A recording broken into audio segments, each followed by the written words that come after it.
Si yo te digo discriminación en los lugares de trabajo, automáticamente te viene a la mente la discriminación por alergias, ¿verdad? ¿Ah, no? ¿No es así? Vaya, pues entonces puede que merezca la pena que hablemos acerca de ello. Bienvenido, bienvenida a Entre Lápices y Pantallas, el podcast en el que hablamos de todo lo relativo a modos de trabajar y lugares de trabajo. Episodio patrocinado por EASAEDRO, la web en la que vas a encontrar todos los recursos necesarios en habla hispana para la mejora en la gestión de precisamente los lugares de trabajo. Y bueno, como enunciaba de manera irónica hace unos momentitos, pues cuando se menciona el término discriminación en los lugares de trabajo, pues hombre, es muy difícil que lo primero que te venga a la mente sea una discriminación por alergias. Por eso creo que es necesario hablar de ello. Y creo que es necesario hablar de ello porque la discriminación por alergias va en aumento. Y como no se habla de ello, pues cada vez va más en aumento. ¿Y por qué va más en aumento? Porque se está derivando de la tendencia de diseños biofílicos, en los cuales una parte muy importante del diseño es la inclusión dentro de los lugares de trabajo de elementos naturales que hasta ahora no estaban incluidos.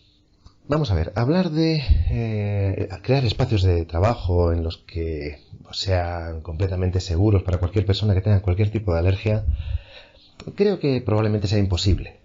Porque hay alergias a tantas cosas, existen alergias a tantas cosas, que creo que sería imposible el llegar a hacer un lugar de trabajo en el que fuera completamente 100% seguro que nadie fuera a tener alergia a algo.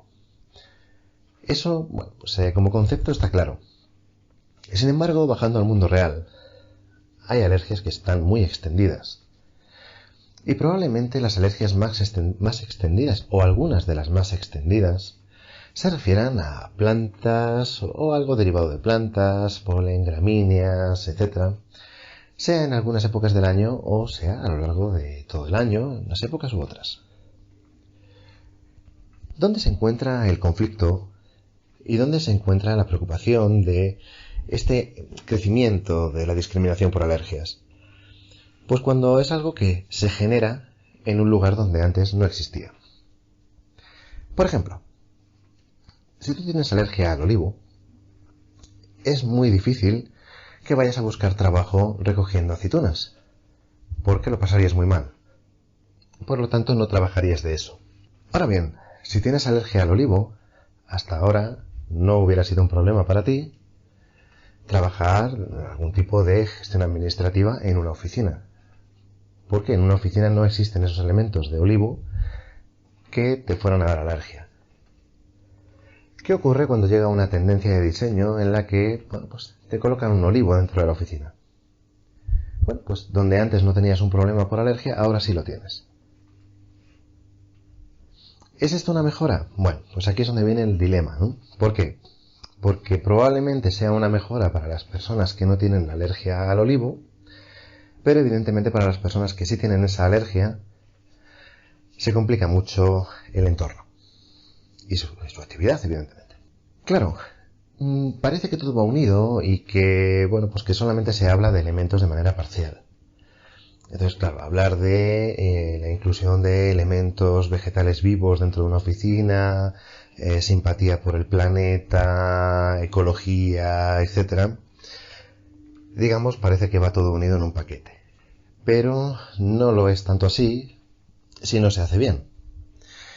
Claro, entra en conflicto con otra tendencia, que es la de las personas en el centro, nuestros empleados son lo más importante, etcétera, etcétera, cuando realmente pues estás haciendo que personas que tienen alergias y que antes podían trabajar en tu espacio tranquilamente, pues ahora vayan a tener por lo menos algunas épocas en las que vaya a ser más difícil para ellos, porque tienen alergias.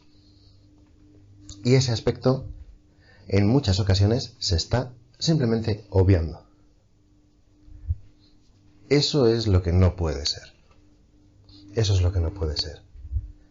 No puede ser que a las personas que tengan una alergia, ante un cambio en el espacio de trabajo, pues simplemente se les diga, oye, ¿qué se le va a hacer? Si era un problema que hasta ahora no tenían, y que ahora tú se lo estás generando por tu gestión del espacio de trabajo, no es una respuesta aceptable decir, oye, pues lo siento, pero a partir de ahora pues va a ser así. Es una actitud que choca frontalmente contra esa idea de las personas en el centro, nuestros empleados son lo más importante, etcétera, etcétera. Claro, una oficina se tiene que hacer para todas las personas que trabajan en esa oficina o que puedan trabajar en esa oficina. Y surge la duda de decir, vale, es que lo mismo ahora mismo, pues en esta oficina no hay nadie que sea alérgico a tal planta, entonces la podemos plantar, la podemos incluir. Pero ¿qué pasa si mañana vamos a contratar más personal? Pues va a ser una condición de contratación que esas personas no sean alérgicas a las plantas que tenemos en la oficina. Más allá de que eso sea legal o ilegal, ¿es algo ético? ¿Es algo ético decirle a una persona, no, mira, tú no puedes trabajar aquí en nuestra oficina porque es que aquí pues tenemos estas plantas y como tú tienes alergia a estas plantas, pues lo sentimos mucho, pero no puedes trabajar aquí? ¿Eso es ético? Bajo mi punto de vista, eso no es ético. No es ni siquiera razonable ni defendible. ¿Qué te parece a ti? ¿Estás de acuerdo con el razonamiento o crees que lo que digo es una tontería? Bajo mi punto de vista, las oficinas tienen una función. Y esa función está alrededor de las personas que trabajan en ese lugar, que utilizan una cierta tecnología en ese lugar, en unas determinadas condiciones que tienen que ser lo más ergonómicas y saludables posible. De la misma manera que se habla mucho de la acústica, de la iluminación, últimamente también, por fin, de las renovaciones de aire, de la salubridad del aire que se respira, y hasta incluso de la limpieza de los espacios de trabajo, sin embargo no se está hablando de este problema que se genera con las alergias. Entonces, bueno, merece la pena que se hable de ello. Hasta ahora las críticas a los diseños biofílicos venían más que nada por el ecosistema que acompaña a las plantas naturales. Evidentemente, cuando hablas de introducir dentro de la oficina un pedacito de naturaleza, ese pedacito de naturaleza no solamente va a ser la planta, sino el ecosistema que conlleva, en general, pues pequeños animalitos que suelen acompañarla. Cuando se piensa en que vas a tener al lado de tu mesa en la oficina una plantita, normalmente no se solía pensar que a lo mejor además de esa plantita pues vas a tener unas arañitas o vas a tener unas avispitas o vas a tener unos mosquitos o vas a tener algo que los acompaña. Claro, ahora empezamos a desarrollar esto. Y dices, bueno, pues como las plantas van a traer mosquitos y los mosquitos, pues aparte de ser molestos, pues pueden contagiarte enfermedades, etcétera, pues entonces fumigamos. Este concepto ya de espacio saludable empieza a tener algún problema. Bueno, pues para que no vengan los animalitos con las plantas, pues entonces las colocamos congeladas. Las liofilizamos y que vengan congeladas. Bueno, sí, ese es un espacio natural, hasta cierto punto, tal vez sí, tal vez no, entraríamos en otro debate. Ahora bien, ¿es peor o es mejor? Bueno, pues como veis hay muchos frentes abiertos y unas cosas están afectando siempre a otras. No es algo que se pueda mirar desde un único prisma y decir, qué bien, hemos colocado unas plantas naturales, el espacio es más verde, es mejor. Depende. A veces sí, a veces no. Y no siempre es tan sencillo, y no siempre va mejor. Claro, cuando llega una tendencia, pues parece que todo lo demás que vaya en contra de esa tendencia ya es malo. Personalmente he vivido y he tenido que padecer el estar contracorriente no hace mucho, cuando pues todo el mundo vendía la idea de que pues, llegaba la generación millennial y entonces pues había que cambiar todos los espacios de oficinas porque si no los millennials no iban a querer trabajar, etcétera, etcétera. Y bueno, pues eso me costó pues algún que otro disgusto, tanto laboral como profesional, el no sumarme a esa corriente general, que bueno, hoy en día pues ya el tiempo ha demostrado que fue simplemente pues una corriente más publicitaria que otra cosa. Y bueno, ya nadie se acuerda de lo que pasó en esos años, que no hace mucho de ello, Pues ahora mismo pues, con el tema de las alergias, pues bueno, no se habla de ello. En algún momento puede que sí se empiece a hablar de ello. Y si el foco se centra en esa atención, pues probablemente haya una regresión en otro tipo de tendencias. Esto sabemos que bueno, normalmente o va rotando o se va barriendo.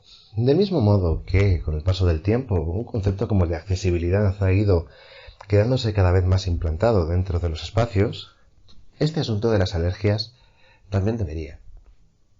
No vamos a seguir ahondando en el tema del diseño biofílico en términos energéticos, es decir, bueno, pues antes esta oficina consumía tanta agua y ahora pues tiene que consumir tanta agua más porque hay que regar algo que antes no se regaba. Bueno, entonces plantas, elementos vegetales que consuman poca agua o que no haya que regarlos o que simplemente vayan con la humedad del aire. Hay muchos elementos, muchas maneras de plantear los proyectos y hay que tener unos conocimientos generalmente más avanzados de los que la mayoría de las publicaciones muestran. Pero eso no quiere decir que haya que pararlo todo. Simplemente, pues, hay que estudiarlo más.